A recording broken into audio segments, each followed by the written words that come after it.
suis Damien Brunet, je suis substitut général au parquet général de la Cour d'appel de Paris, en charge des questions de lutte contre la criminalité organisée. Je suis magistrat depuis une vingtaine d'années. Alors j'ai eu le plaisir de diriger un ouvrage collectif qui s'intitule « Droit et pratique de la lutte contre la criminalité organisée », qui est un ouvrage destiné aux praticiens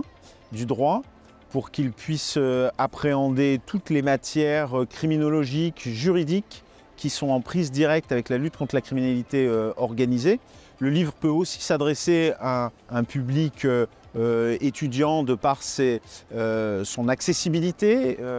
et puis de par les sujets qui sont traités, qui donnent à la fois une forme de profondeur de champ et qui apportent, grâce à tous les contributeurs, une finesse d'analyse de certains sujets qu'on présente un peu vite dans l'actualité, mais là on les présente de manière juridique, universitaire, documentée.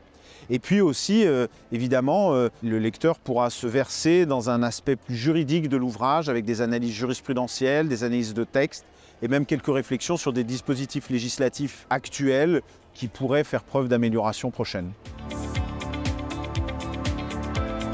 Alors il fallait le choisir d'abord parce que ça fait presque 20 ans, comme je le dis, que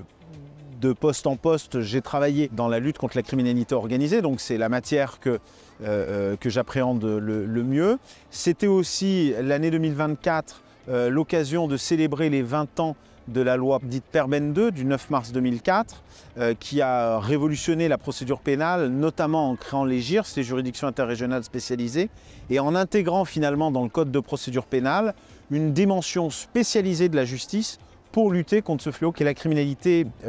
organisée. Et puis le faire aux 20 ans de cette loi, c'était aussi une façon, avec tous les contributeurs éminents qui ont participé à cet ouvrage, de se projeter sur les 20 prochaines années de ce que devrait être ou de ce que sera la lutte contre la criminalité organisée.